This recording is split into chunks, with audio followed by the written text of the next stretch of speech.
You can do the introduction. Okay. It's good. I've just done it every time. I want to make sure that I'm not taking it from anybody else in case anybody else wants to do it. No, you're not. See, Phoebe's brand new, so she wouldn't even know what to say. And I talk too much as it is. So instead, you can introduce, and this is recording, so this is going to be part of the show. Fantastic. Introduction. Hello and welcome to the initiative. I am your co-host, Jovi, and I am joined here today by my other co-host. My name is Phoebe and Mr. Craig. That's me. And we are also joined by our guest, Sarah. Sarah, would you like to introduce yourself? Yeah, sure. My name's Sarah Kneller. I am the CEO at August Interactive. We are a startup studio focused on human performance intelligence, and also I run a foundation called the Military Esports League. So it's the MEL Foundation, where we are focused on using esports to enable, empower, and provide community connection and purpose for everyone that's affiliated and a part of the military, including our veterans. That's so cool. I could be one of them. I'm a veteran. Good. You are a veteran. Sorry that I'm behind you and Really? talking to you. We're going to get. I forget that. Sorry. You can join the MEL. We're getting ready to start season 1. Problem is, I'm terrible at any video games. I know that it wouldn't matter. Everybody would be really excited to have me, I'm sure. We haven't announced it quite yet, but they're going to be playing the Masters that are going to be competing in Halo. So it's a little Well, bit of a throwback. Halo 1 or No? what Halo? Yeah, so we're Halo 1. They'll be competing. It's a bit of a throwback competition. So Really cool. That- That would actually, I played Halo in high school, and that was the last time I played Halo. So I'm sure I'm still good. I'm probably still good. you still got it. Yeah. Yeah. You're not that bad at video games. Street Fighter. I don't know Street Fighter.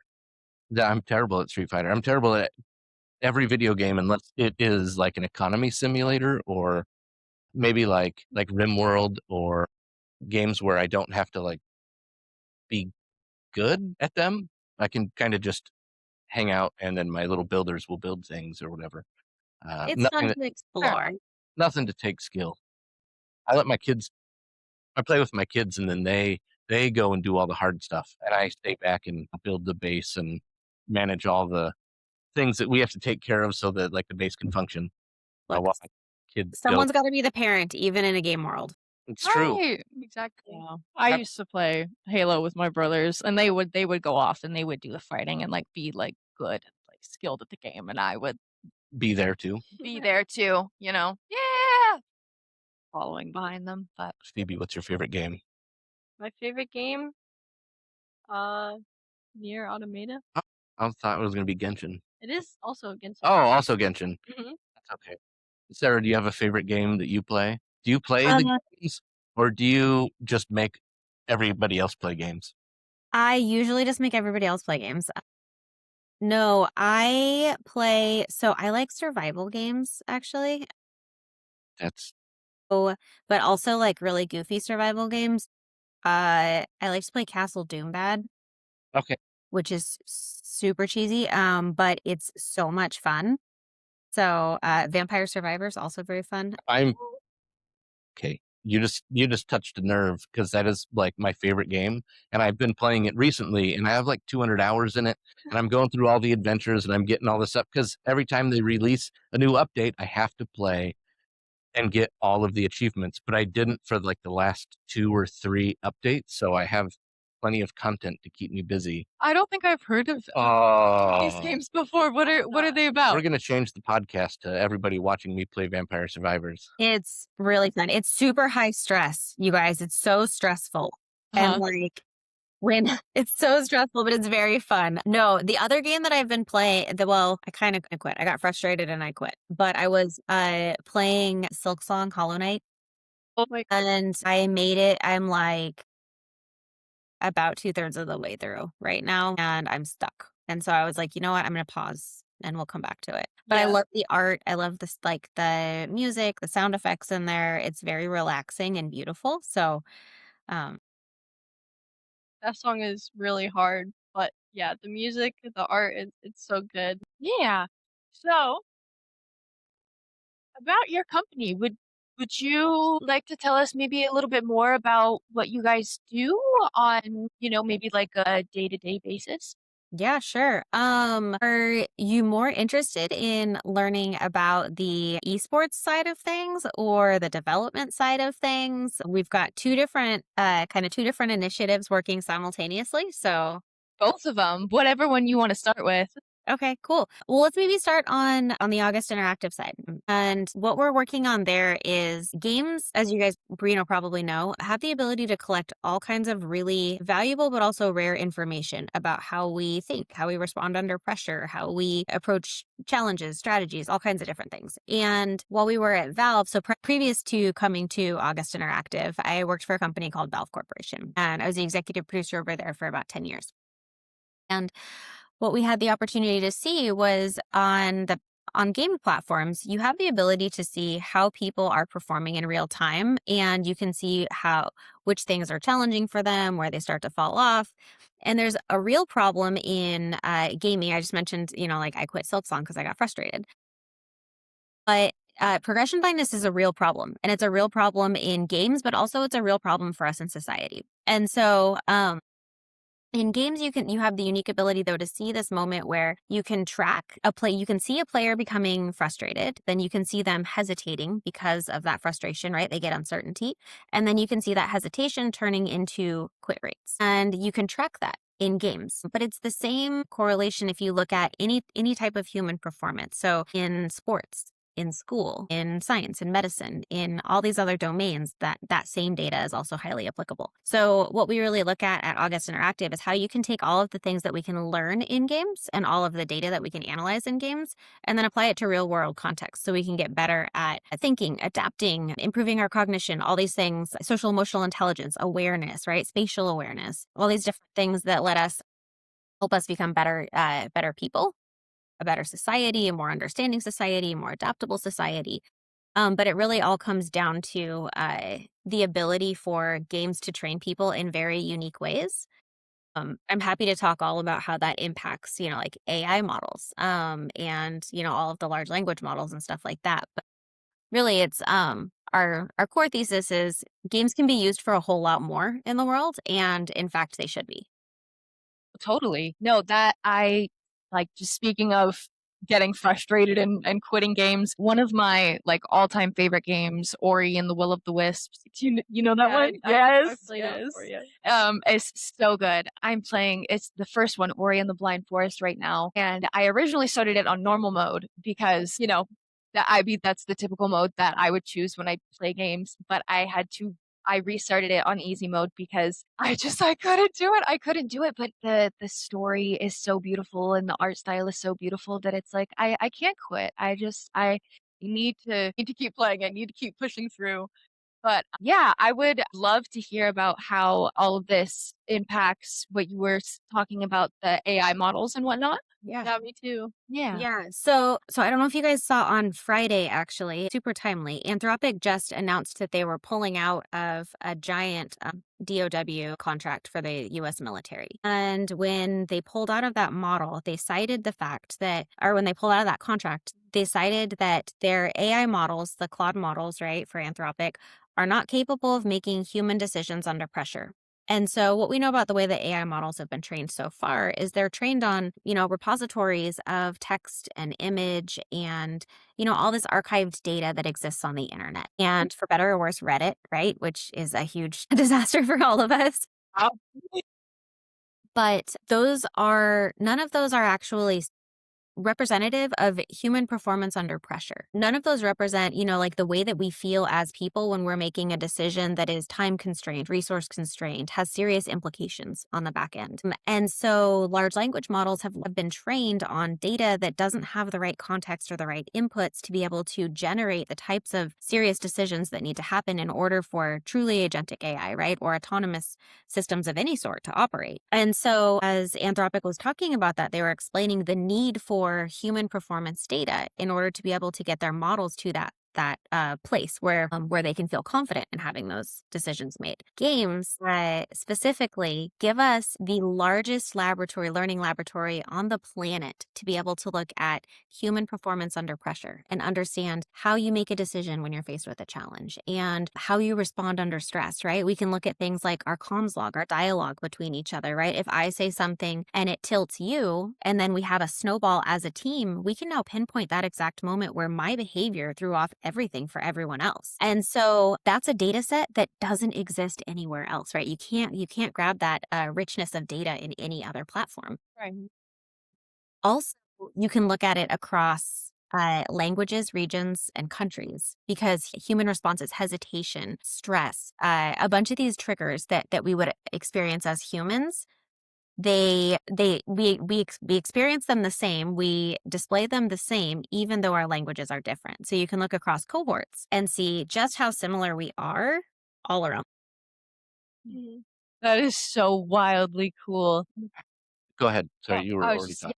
like thinking about it. Yeah, like that makes so much sense that you guys would be able to um track all of that kind of information and how useful that is really. I Yeah. never considered like how AI, I guess the way how it doesn't consider time uh like quick decision making the way that Yeah. humans do, like under stress and stuff. Well, unless like someone's calling you some sort of name on Reddit and you got to respond real fast before anyone else does. I have a question about that because that's really interesting information, and obviously it makes sense. It being one of the very few places where like a digital landscape or an online virtual world where you can, like, humans are experiencing these same emotions, same stresses, same everything in a digital world, and then being able to capture that. But my question is, what information do you capture, and how do you capture it? And is this like something that in Valorant we're agreeing to in the terms of service or the end user license agreement or something, or is this do you guys have like specially developed games? Do you have partnerships with games? What way does it work to get that information? Yeah. Let me just choke on my words. Get that information. Yeah. So for us, it's actually none of the above. It's completely opt-in for the players, right? So we focus on competitive players. So take like, competitive Rocket League players, esports, for example. We started where, we have, great relationships. Our team's really plugged in. We understand competitive gaming. And there's a drive for competitive gamers to make rapid improvement. And the difference between the top 1% and the top 0.05% and the 0.001%, which are your champions. The difference there is it's so dialed in and it's so small and it's so strategic, but it's huge. And so those advantages, identifying those unfair advantages that push you from the 1% to the 0.01%.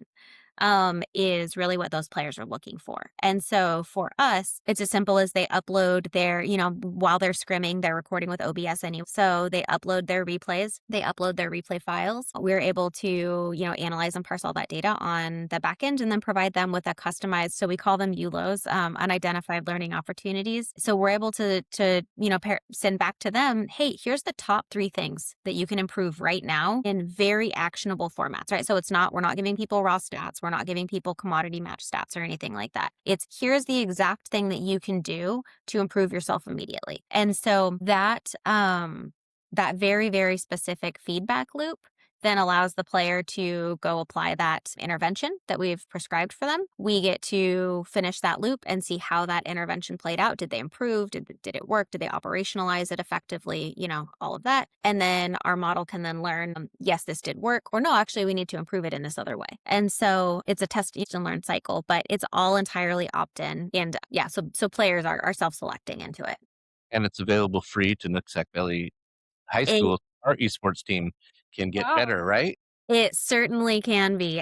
We are in a closed alpha right now, but probably in about 3 weeks, we are gonna start opening stuff up. That is very exciting. That is really interesting because Washington State, I mean, I'm part of the Washington State Scholastic Esports Association. And as you are aware, Sarah, that we have been expanding and more schools. We're at like 10% of the schools in Washington now. Really cool. And lots of really neat data sets as far as like, I don't know if you've, interacted with Foundry 10 at all or any of the other research organizations that this is the kind of information that they go after. And I think it's really cool to be able to or potentially like build a partnership. And we've worked with Foundry 10 before at Wasia, but that there's a lot of data there that isn't like personal information. It's human information, which when applied to things like how people react in stressful situations or why do they stop, what is a motivating factor, what is a demotivating factor, all of those. And that definitely applies to like real life because is homework like motivating? Do you like doing homework You know at what? all? Not quite in the slightest No. in my And experience. that is oddly enough, that probably tracks through all of humanity, not just I don't want to do homework either. But being able to analyze and have that pile of information that is ideally gaming, people having fun and enjoying themselves, and what sort of rewards you get when you get the next level or you eliminate everybody on the opposing team by yourself and then everybody screams and is happy. Being able to have access Yeah. to that information, That's a very rewarding feeling, right? I it can only absolutely imagine how is. valuable that kind of I information mean, I is. never have done that, but I'm sure it would feel great because it just Like, happened.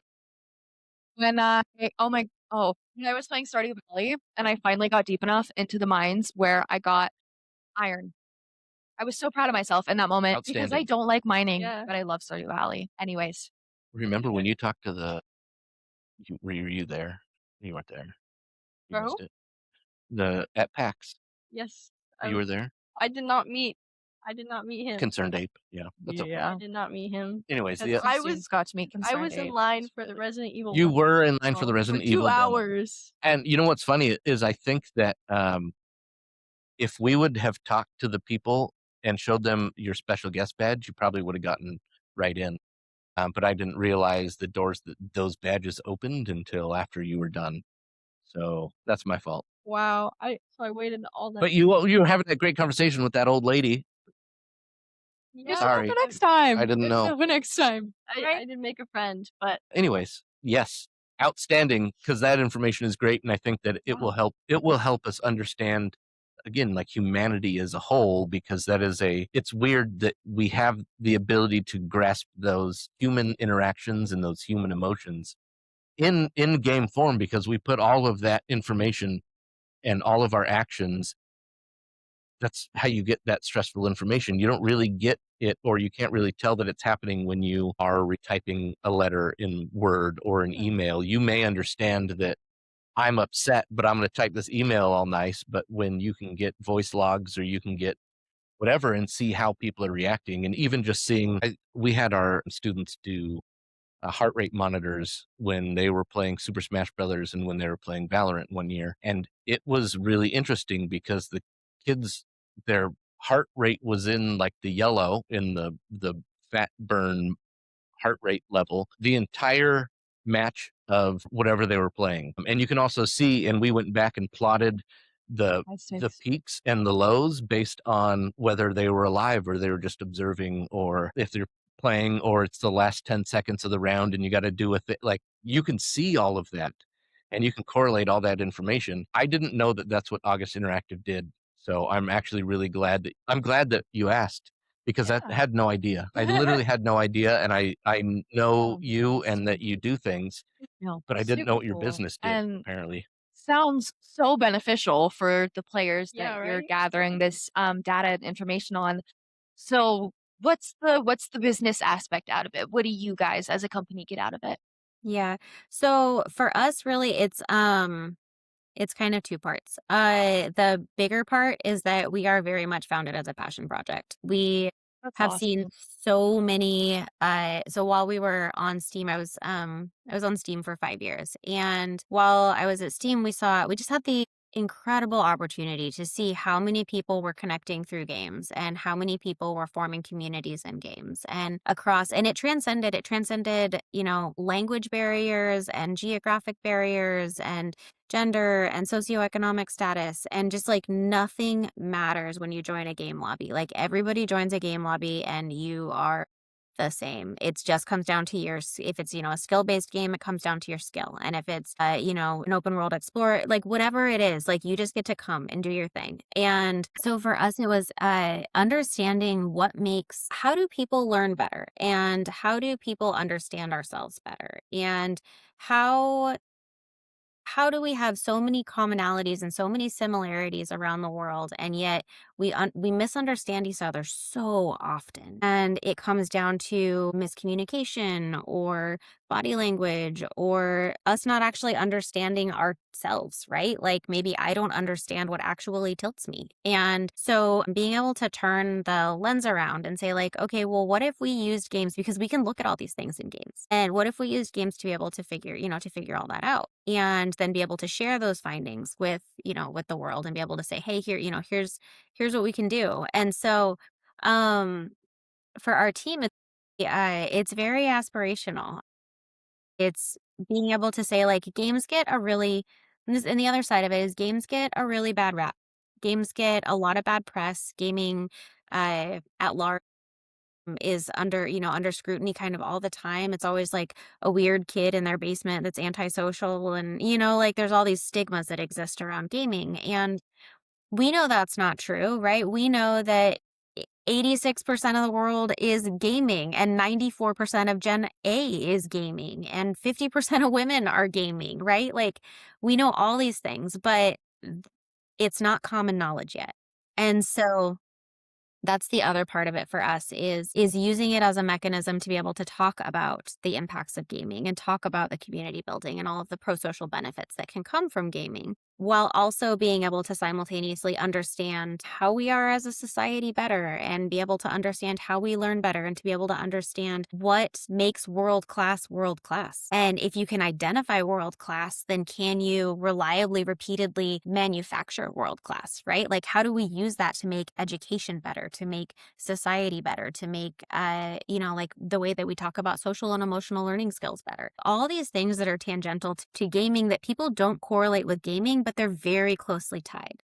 Yeah, so sorry. I just want to say that that is so cool. Like me personally, I love sociology and psychology, but also games, but I never considered that correlation and like how it can benefit everyone in that Yeah. way. That is really awesome. No, and it must be so cool, like being a co-founder of this company and being able to like create this passion project to help people and to, you know, make it better known and understood that games are a way to connect us. I think that there's a lot of people that would have Mm. passion projects that I don't know if you know, but like things usually cost money. So like being able to have the opportunity and the capabilities to do your passion project and make it something that I'm assuming you can live off, like you still have to be able to pay the bills. Because if we all had our passion projects and nothing else, that doesn't necessarily mean you will get Sure. you'll be able to live, or even it be a functional business, because I'm sure it's not just you that is hit the business. No. And so having a team and being able to pay those people, I'm assuming that is the fact that you appear to, I don't know if you're publicly traded or whatever, but I don't know if it's cool that your passion project actually is something that you can live off of and have a job and do it, and also have another passion project, I'm assuming, that is esports related with the military and all of that. It's cool that you have the opportunity to be able to do it. My son just got home from school. He just we have a very open door policy here. So he Oh, I just love it. everybody knows him, everybody meets him. Yeah. No, it is. That's very, very true. And yes, there's absolutely a business side to it. And so for us, it always comes down to providing maximum value to our customer, right? And so it doesn't matter if we think this is the coolest product on the planet. If nobody wants to use it, nobody finds value in it, then it doesn't matter. It's not a product. It's just a wish. So rigorous play testing we did before we determined the right way to, so Master Command is the code name on the project. Before we determined that Master Command was going to be our V1 for the alpha, we did hundreds of interviews. We did player interviews, we did competitive esport interviews, we interviewed teams, orgs, like everyone that we could talk to, we did interviews to find out what are your biggest pain points? What are you struggling with to identify to get you to the next level, right? What are your challenges? And we identified a core set of, features. That's how we honed in on our first feature set. And so then from there it was, okay, well, how much are you willing to pay for that? And I had an advisor tell me one time, he was like, find out what's completely intolerable, like what won't people pay for it, and then make it $1 less. And so that was, so some of that is kind of what we've carried forward with us, but we obsess about value to customer. That's it, like period, the end. And so if you're doing something that's valuable for your customer, it will be valuable for your business because people will find value. Yeah. I think would your product be able to, because it sounds like if I submit my team's VODs or whatever to you and you guys analyze it and then spit back things that my team can do, can that mean that don't have to be the coach and that I can have robots teach kids how to play? We're out in the middle of nowhere and we had a coach, but now we don't have a coach. And that the opportunity to actually, because esports is up and coming, I can't get people paid to watch kids play video game and tell them how to play video games. I had a volunteer who did it and that was awesome, but that isn't happening anymore. So now there are companies that are, I can pay to have some guy come on, on Skype or on Teams or whatever and talk about esports to students, but being able to get the ability to have somebody or something look at all of the views of the entire team, know strengths and weaknesses, that sounds phenomenal. Because if you can just give me that, and I say that as a high school esports director or whatever my role is. There are a lot of schools that are out in the middle of nowhere and they don't have access to coaches for this. Like they have access to coaches for football or basketball or baseball or any of the other ball games. That's yes. The simplest answer is yes, and that's exactly what one of the pain points that we started with was. Some of the things that generally surprise people in gaming, there are upwards of just like for some scale setting here. There's upwards of 50 billion new player experiences that happen in video games every single year. And 70% of the players that join those new experiences quit within the first 48 hours.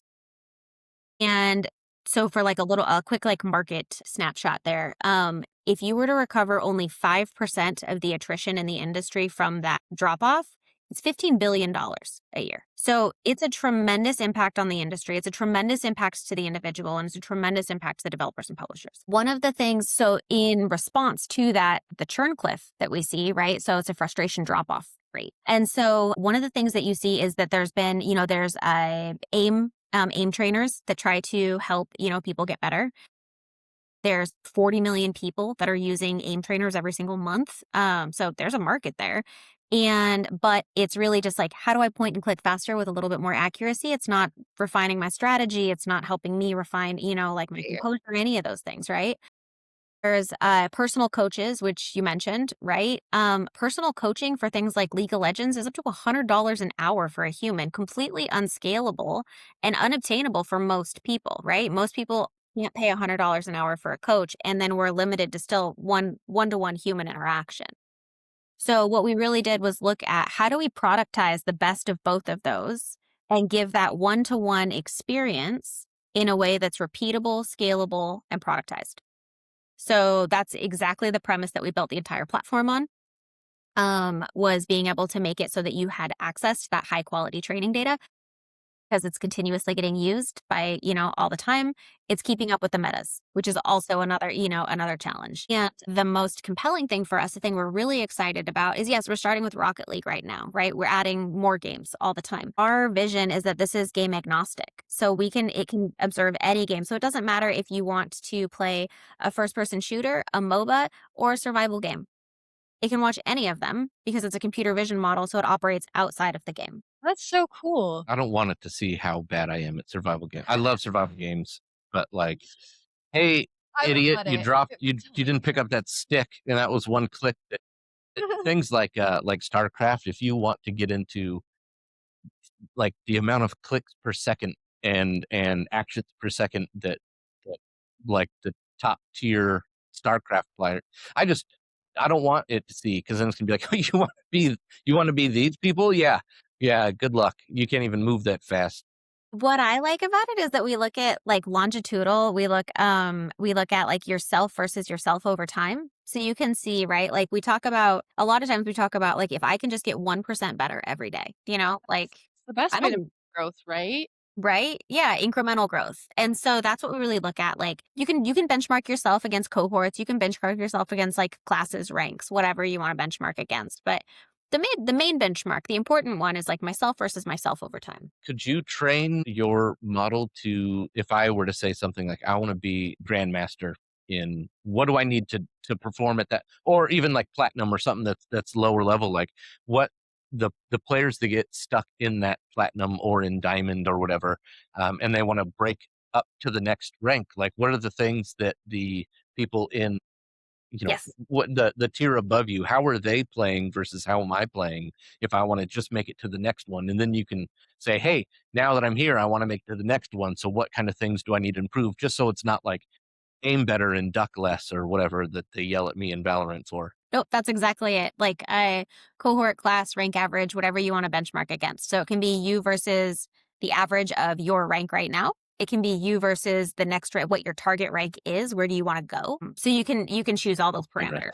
That is really interesting. Yes. I've been wanting to get better at Overwatch, for example, and I'm like I don't know how to get better because I'm pretty new at it and I'm not the most experienced with shooter games, but it is fun. And I'm like, I don't know how to get better, and it's like, And it's a big hill to climb. yeah, Like, it's not just play more. It's yeah, I gotta, and I think that's the part you were talking where you kind of get that fall off, that attrition rate where people are bouncing off these games because like I had never played Overwatch, but when I get into Overwatch, I don't know what's going on. And yeah. sure, there's a tutorial and it'll show me how to like move left, strafe left, strafe right, aim up, aim down, then go get them. But it doesn't show you it doesn't show you everything that's happening in the game. You need to, look up and know outside information Yeah, before starting the game. yeah, you can find things on YouTube, but it's like so hard to know exactly what you need to improve on without a coach or someone And there to Yeah. who I knows. I get that a lot from the students here at this school, is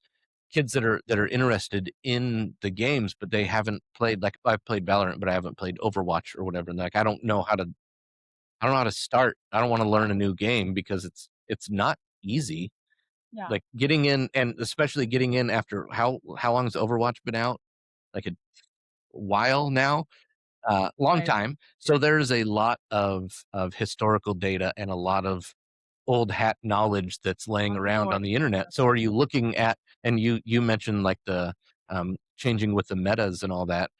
You look at a video that's 3 months old and it may not be relevant anymore, but now you have 16 years of irrelevant data. How do you how do you deal with that? And if you just want to like Google where to shoot your best darts in Valorant, or I don't know, the thing in Rocket League where they have the ball that stays on the hood of the car and they can, whatever that weird flying stuff is, I don't even know, but maybe you can't do that. Maybe that's not going to be a thing anymore, and then you're going to have the one thing that makes everybody good, and that's the benchmark for being successful, is being able to perform that maneuver. If it doesn't exist, then now what is my only shtick? Right? Trump card. I feel like I have a lot of repressed trauma trying to play games that are competitive, because I I'm not good at them, but I know how I feel when I play them, and I don't actually like it. which is why I don't. Yeah. Cozy idle Yes, games. yes, Yeah. cozy games. You know, that reminds me of freshman year when Juliet and everyone would laugh at me when I was trying to play Valorant. Those were some good clips though. Those- So They were very entertaining, but I was very frustrated because I didn't know what it was. well, and there was specifically a clip where you were trying to climb a rope, I don't remember actually. and all you have to do is like look up and press W, which makes sense to people that play games, and that's how you go up ladders. But if you don't, everyone's just like press W, just go up to it, look up and press W, and you were going up to it, but you weren't going up the ladder, and you're like, I can't, and you're trying to jump, and it just doesn't, because that's not intuitive that you have to aim up. And that's another thing. I'm Yeah. just in a stressful moment, like in competitive games, like all my logic just flies out the window. I remember especially, I'm like, I don't know where to look. I don't know who to shoot. What's going on? Well, that's again, that's the human condition, right? Is that Yeah. those are the things that we all feel, and you getting in that, like, you train yourself out of that, and it will happen. And those are literally the exact stressful situations where your first reaction is your instinctual reaction, and the only way you can override that is by building new instincts and new reactions. So you're supposed to be confused and not know what to do, because your body doesn't know how to process that emotion, and then you end up looking around and clicking on things and not going up the ladder, Not or knowing not how going to up the rope. plant the spike. I don't know how to do it either. But those are all absolutely relevant, and I think that's the type of data and information that August Interactive will be like, look, everybody that starts out doesn't know how to go up the rope. And you're not the only one. Or if you get shot at, and then you have your hit marker that shows the side of your screen, I don't know where that is still. It just shows that I'm getting hit. And then you spin around a bunch and you look down or you look up, or you forget what, especially on controller, if you do inverted or not inverted, and how your body reacts when you start to get stressed. It's interesting. Then you forget how to play, and then you quit. It's all completely true, right? Like when you get cognitively flooded or emotionally flooded, our performance decreases. Like that's a human trait. And so being able to understand why we do that and what we can do about it, said in a much less polite way, on our team, we talk about, right, like we all learn new games all the time. And I remember just like being exacerbated one day, and I was just like, oh my God, it sucks to suck. It sucks to know I suck, and it sucks to not know how to fix it. Like that was like, like, and so we're building a thing to fix that because I got sick of sucking. You Yeah. contact. That's really interesting, because I think one of the benefits is that everyone would get better. But if everybody gets better, then you still suck compared to everybody else, because everybody else is moving at the same level as you. Maybe if this were common knowledge or whatever, if everybody used this service, I think that would be really interesting. Is that like bronze, copper, gold don't exist anymore? Now it's just all of those tiers have to shift. And then what does the 0.00001% look like compared to the 0.00001% now? And that's also, I mean, think about that with intelligence or whatever, is that the humans have access to a whole lot more information than ever before. We have access to the internet, which is literally all of the information of the world ever right at our fingertips. Does that make us smarter? But it also gives us the repository of information that we can do whatever. You can figure out how to do anything, Makes us smarter, quicker. Truly. or it Yeah. makes you less smart because everybody else does it. And then now you're going to be the one that all you do is chat GPT everything, and you don't actually have to remember anything. Oh, but I'm sure that's Don't related. rely on generative AI. Anyways, had mentioned how you guys in your company work with veterans and playing games with veterans. If I'm getting that right, can you tell us a little bit more about that? Yeah, so switching gears. So on the human performance side, so there's a a direct correlation here between our fascination with human performance and understanding human performance under pressure and everything we can do with games. And also when you think about the most serious real world scenarios where we would need to understand human cognition, human processing in real time, a lot of that directly translates to our military. I grew up in a town on Whidbey Island called Harbor on a Navy base. And so I grew up, surrounded by Navy. And so a lot of my family is Whidbey Island. oh, I have family. I you have have family family on there. Whidbey Island. Yeah. Awesome. No, it's beautiful. I mean, I'm incredibly biased, but it's And so with that, we started looking at, okay, well, what other communities can we directly translate to and make massive impact very fast? And within the military, so we launched the MEL Foundation, and the MEL Foundation organizes esports tournaments for cadets, active duty military veterans, and Gold Star families. So families who, kids who have lost a military parent. And everything that the MEL Foundation does is it looks at providing community connection and purpose. And in the military, what you see is a lot of times folks will, they get so embedded with their unit. And then when they detach from their unit and they go join their civilian life, it doesn't always translate well, right? And you lose kind of this sense of purpose. And there's this, this community that you had that was so tight every single day that you were with, you're separated from. And so, overwhelmingly, there are a tremendous amount of veterans that are playing games. 84% of veterans play games. Oh wow. I So play, and I'm a veteran. Yeah. I mean, 100% of all the veterans in this room. are playing games. exactly. See, statistically, we're nailing it right now. Right? But I it, can't lie.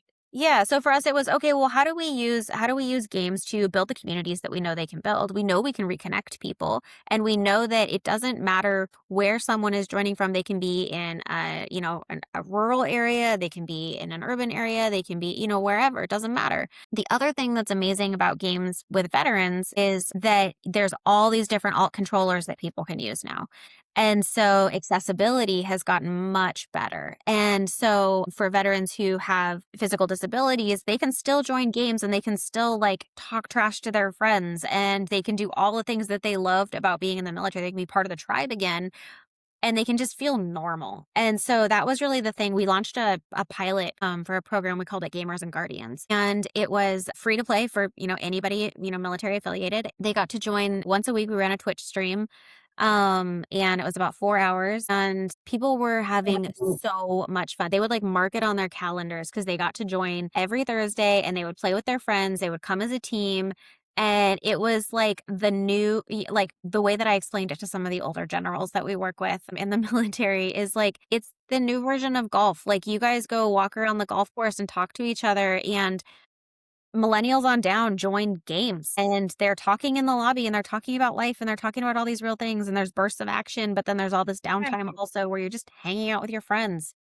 And so that's that's what we're doing. We have 3 events happening this year. We've got 3 majors that we're doing. We've got every branch of the military competing. We've got 20 veteran service organizations competing. There's so much good stuff happening around it. How many are happening in the Seattle area? Is this a Seattle thing? Is this a national?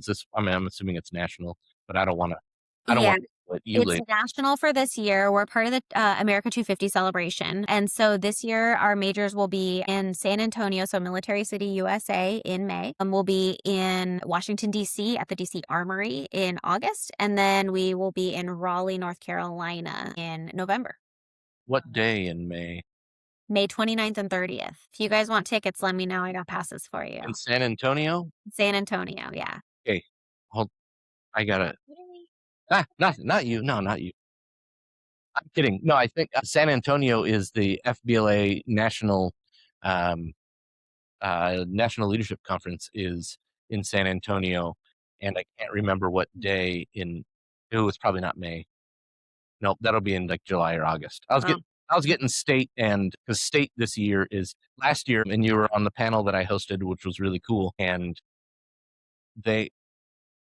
I have kids competing now this year in the Smash tournament for FBLA, and I'm excited. Well, just one. We were at the local regional, and I brought Nintendo Switch, and we plugged it in, and bunch of kids just lined up because that's what kids do. Because they go, if they're in a stressful situation, like wanting to or having to compete and give speeches or presentations, what would they rather be doing? Probably playing video games. So they all were just kind of hanging out, competing, and then they went and did their competition or their presentation, and then came back to playing video games. It was really cool. I forgot what I was saying. Something about San Antonio. Yeah, I'll go. I'll go. We'll go. Yeah, but I don't know. You need to fundraise. Then we'll go. You fundraise? That Yes. how No. much No. I mean, it's not money like I can, if it would be possible. But yes, if it's possible, I would. everything is Well, that's- possible. Start with that mentality that yes, we can do it. We were all invited. Someone just messaged us on Discord. No, you on Discord. Is that you? Was that my Discord? Sorry, guys. I was like, I don't think I have Discord on this computer. No, I don't think. You caught me. Okay, you can work it. I just, okay. Now I'm thinking about other cool things. Sorry, Raleigh, I don't want to go to North Carolina. I was stationed in North Carolina. No offense, North Carolina, but I didn't like Yeah. it. It is very, very humid, and having to wake up at like 4 o'clock and then go run in soup water or soup air, and then go and shower, and then you still are wet and you never dry, and my glasses fog. But Washington D.C.'s can be Well, okay. Look, we're going to be in Washington, D.C. in August. So Indoors. yeah, we will be indoors. I will be at the Armory. Does it have air conditioning? Yeah, I'm pretty sure. Yeah, probably. That would be pretty sad if it did. It's like a It'll be 10,000 person hot. venue. Yeah. They probably have air conditioning. It's already 3:24. I'm sorry, it's already 50 minutes into this. So I feel like we just started talking, and this has been it is very riveting just hearing about all of it. And I'm so glad you asked what August Interactive is, because I didn't I can't tell. Like I don't know what we were discussing this, mostly me saying there are some companies that exist that I don't know what they do until we ask, because it's really hard to convey purpose and meaning like on a website or something, Yeah. when you can't just be like, hey, August Interactive website, but what do you do? So being able to talk to you about it We're kind of quiet about it too, because we're in our pre-launch phase. So we launch. So the product will go public on June 1st. So June 1st is our release, and so right now we're staying a little bit low. I can't wait until next year. I'm gonna get it over the summer, and then I'm gonna kick every kid's behind in Super Smash Brothers and in Rocket League and Valorant, Overwatch, and Street Fighter. Because because I'm gonna be good. I'm gonna be good. It'll tell me what to do. It's gonna be the best. Hopefully. And then you're gonna brag endlessly about. Well, so what I do now is just say like, no, I can't play. Like I don't want to play because I don't want you to feel bad when you lose. But they don't know that I'm not good, and that they would beat me. And so it's mysterious now. We have Fine. to exactly. And so everyone thinks that Mr. Craig's the best ever. That's what they all say, right? Right. That's what they all say. I mean, right? I've never seen you play, actually. Yeah. Yeah. And I'm So- probably really good because I'm old. What do I know? What do I know? But if you never lose, you never lose. So Never I got a perfect lose. record. By the time that, You didn't see it. I was at another school when I played. So yeah, that's why you didn't see it before. Yeah, which school? The other one that I was at, where I played, the kids were like, "Whoa, he's so good. He's the best." Which Bowser. Yeah. I of was Super course Smash Bowser. Brothers playing Bowser. Yeah. It's always Bowser. well, it's not gonna matter because by the time you get, Talk in your microphone. it's not gonna matter because by the time that you get August Interactive, what's like the package called? What's the package that like the person buys? Ooh, The code name on it is Master Command right now. It's Master Command. Oh, okay, I like that. It's Master is- Command. Yeah. that Once is- you get your Master Command, it's not even gonna matter that it was all a bluff because it's gonna be real. exactly. You're gonna be amazing. Exactly. And it's going to happen June 1st, which means I'll probably start like right as school's ending, and then I'll have all summer, even though I'm going to work here. I'll get home and I'll practice. So do I still have to put in like effort to practice though, right? Like it doesn't just yet. I can't just like matrix it Doesn't practice. into the back of my head and But it's unfortunately not an osmosis scenario. You actually have to put in the work still. But we will tell you how to most efficiently put in the work so you don't waste your time. I wouldn't. So good. Yeah. Okay. Okay. Yeah. Okay. Hey, do you want? But We're gonna have to stop soon because there's 3 minutes left, oh, I know. and our guest probably has more things to do rather than talk to us on a nice Friday afternoon. It's probably raining and gross out. I Yeah. think it is. Can you see out the window? We don't have So windows go in enjoy here. your weekend. Oh, she's got a window. I do have a window. It is raining outside right now. I was gonna say that was a pretty good guess, but Yeah. it's Washington, so like it's pretty much always What's new? always like Like so 50% warm. chance. I don't like it. Yeah. It's way too warm. I don't like. I like it a lot. There were several days where I didn't even need to wear a jacket. I even bought a brand new like snow coat, and I did. You are wearing a tank top. Jacket on. I didn't even get to Still. use. I didn't get to use my snow coat except for when I went to the mountain one day. I wish there was snow this year, but I also do love to be warm. I do not like being cold. Fair Same. enough. Just more If layers. it's cold, I want it to be snowing. Yeah. Then it's like pointless. Exactly. Okay, I Yeah. accept that. That is respectable. That is a respectable answer. Anyways, it has been so much fun learning about you and learning about your company and all of the amazing work that you guys are doing and going to continue to do, helping people and helping veterans and stuff. And thank you so much for taking the time to talk with us today. Yeah, of course. Thank you for having me.